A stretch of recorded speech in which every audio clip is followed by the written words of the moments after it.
Sanchay! Huwag mong babanggitin sa harap ko pangalang yan. O sige, makinig ka sa akin. Mula ngayon, miyembro ka na ng F4. Kaya huwag mo kaming ipapahiya. Maliwanag ba yun? Sumagot ka nga!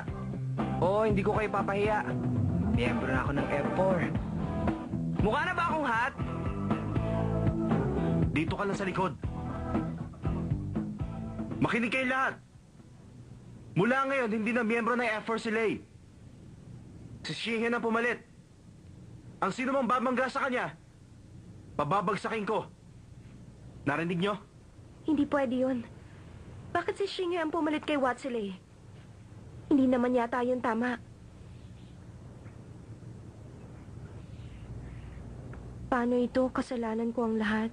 Sanchay, sabihin mo nga sa akin na nangyayari. Bakit bigla na lang ako naging F4? Ginagalang na ako ngayon ng lahat ng tao. Natupad na ang panaginip ko kagabi. Ang saya ko! Shingha, at bakit ka naman masaya sa nangyari? Ngayong F4 na ako, hindi na nila ako paglalaroan. Shinge, nalimutan ko pala sabihin. Ano yun? Huwag mo na silang kakausapin.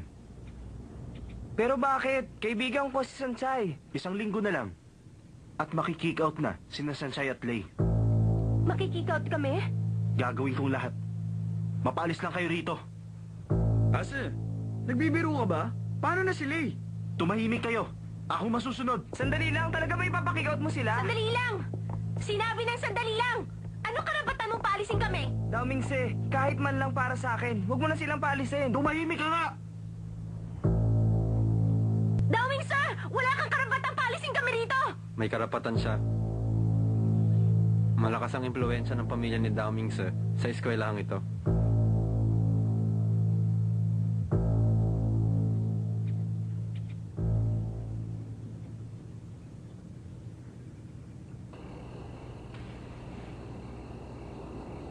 Teka, hindi naman yata tama. Napaalisin mo sila sa eskwelahan.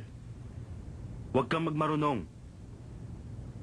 Wala kang pakialam sa gusto kong gawin. Tama siya dun. Dati pinapahirapan natin ng isang tao para mag-drop out. Pero hindi natin sila pinipilit na mag-drop out. Dahil hindi tama na gawin yun na F4. Oo nga, Ase. Mag-isip ka muna. Paano naman si Lei? Naging kaibigan din natin siya. Si Lei ang hindi ko mapapatawad. Sa tingin mo ba mahal niya si Sanchay? Bakit, hindi ba? Hanggang ngayon si Chin pa rin ang mahal niya. At dahil wala na si Chin, naghahanap siya ng ipapalit. Para malimutan si Chin. Ase,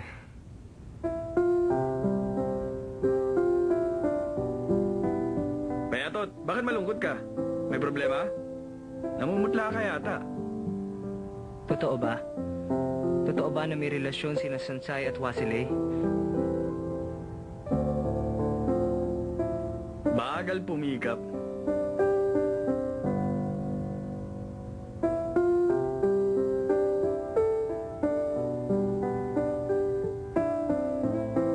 hindi natin siya makukumbinsi.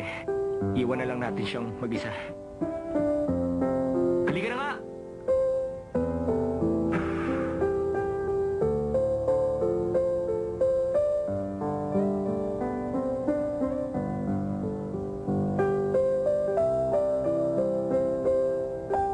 Sa nangyaring ito, isa lang ang na-realize ko. Mahal talaga ni Aji si Sanchay. Hanga ako sa kanya. Dahil ako, hindi ko kaya magseryoso sa isang babae. Huh? Ikaw pa. Lahat ng naging babae mo, pinagsasawaan mo lang. Pero, nakakahiya ang maging sitwasyon ni Lei. Paano kung makikout nga siya sa inte? Payatot! Teka, nasaan na siya? Akala ko, kasunod ko siya. Pabayaan mo na yun. Sa pa, hindi naman talaga siya kasali sa F4. Gusto kong malaman kung anong nangyari. Magtapat ka sa akin. Alam mo ba? Ang ano? Si Shansai makikigak na raw sa school natin. Talaga? At balita ko, si Dao Mingze ang nag-request sa principal. Tuluyan ang mawawala. Lahat ng middle class dito sa school natin. Gaganda na ang paligid dahil wala nang mahirap na masakit sa paningin. Oo nga. Matutupad na rin yata ang pinagdarasal ko. Diyos ko, paalisin niyo na ang mahihirap para puro mayaman na ang mga classmates natin. At ang Shansai na yan, hindi na niya maaagaw ang pansin ng crush natin ng mga F4. Halika na. O, sige.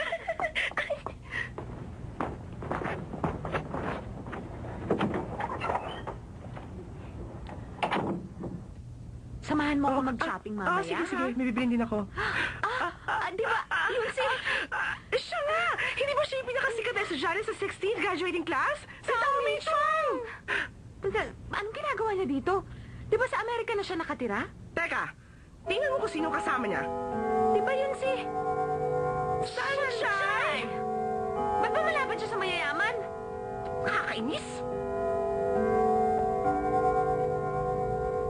Narinig mo ako. Gusto mong i-expel ko sina Wachilei at Sanchay? Ganun nga. At kaya mo yung gawin. Pero pati ba si Wachilei? Ang papa niya ay miyembro ng school committee natin. Basta gusto ko silang mawala. Kung hindi sila alis dito, ikaw na lang. Ababa, wag mo naman akong aalisin. May paraan. Bakit narito ka? Bakit mo ako tinatanong? Hindi ko akalain na magagawa mong patalsikin sina Wachele at Sanchay. Paano mo nalaman? Hindi akong nagsabi. Si Payatot. Ang daldal mo talaga. Pasensya na. Nakakatakot ang kapatid mo. Mas nakakatakot sa'yo. Principal, kalimutan niyo na ang sinabi niya. Sis, huwag kang makialam dito. Sundin mo ang gusto ko. Pag sinunod mo siya, lagot ka sa akin. Paalisin mo sila rito. Subukan mong sundin Ako, siya. susundin mo. Hindi mo sila pwede Paalisin paalisin. mo sila rito. Tama na. Magda-drop out na lang ako. Ngayon masaya ka na? Shansai, ano ka ba? Paano pag nalaman ng mama mo? Shinghe, huwag kang makialam dito. Oh, sige. Sa simula pa lang, isa ng malaking pagkakamali ang pag-aaral ko dito. Pag umalis ako, wala na kayong problema.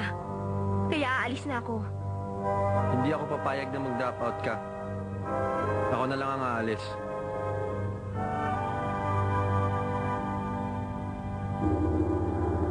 Nagsimula ang gulo dahil sa akin. Ako ang dapat umalis.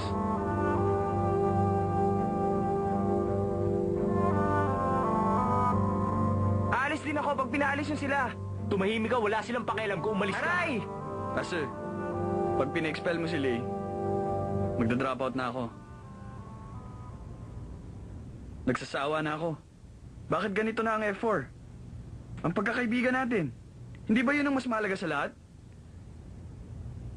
Mitsuo, kakalabanin mo rin ba ako? Tumahimik na kayong lahat. Naiinis ako dahil nag-aaway kayong apat. Huwag kayong mag-alala. May naisip ako para maayos ito.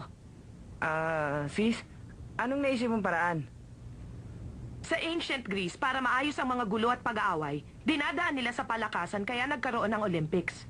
Kaya ngayon, ganun din ang gagawin natin. 3 sa isang team. Ang sino mang matalo, sila ang makikick out sa school. Wala nang urungan. At bakit mo naman naisip ang ganung paraan? Ano naman ang gusto mo? Panoorin ko kayo habang nagsasaksakan. Ito na ang pinakapatas na paraan. 3-on-3, walang urungan. 3-on-3? Ano bang klaseng laro yan? Basketball. Huwag mong sabihin hindi ka marunong nun. Payag ako. Daanin natin sa basketball. Kung sinong matalo, sila ang makikick out sa school. Teka, sandali lang. Kung 3-on-3, ibig sabihin, ako, si Watsile, at si Shingha? Sis, gusto mo ba talaga kaming tulungan? Lagot na. Patay tayong lahat. May expel tayo sa school.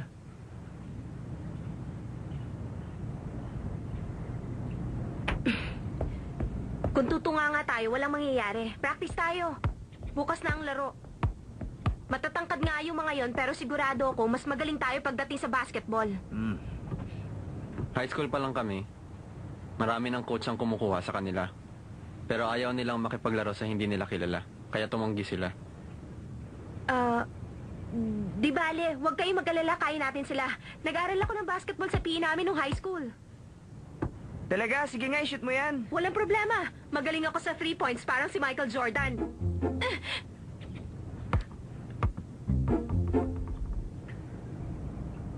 Di bale, Shansai. Kulang ka lang sa practice. Kukunin ko na lang yung bola.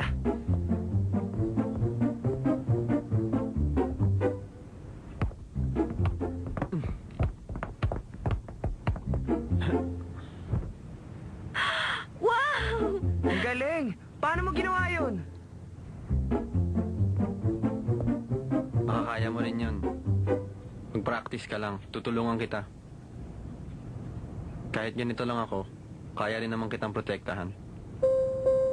Watsilay, Watsilay, paano naman ako? Hindi ka may expel dito sa school. Halika, practice tayo.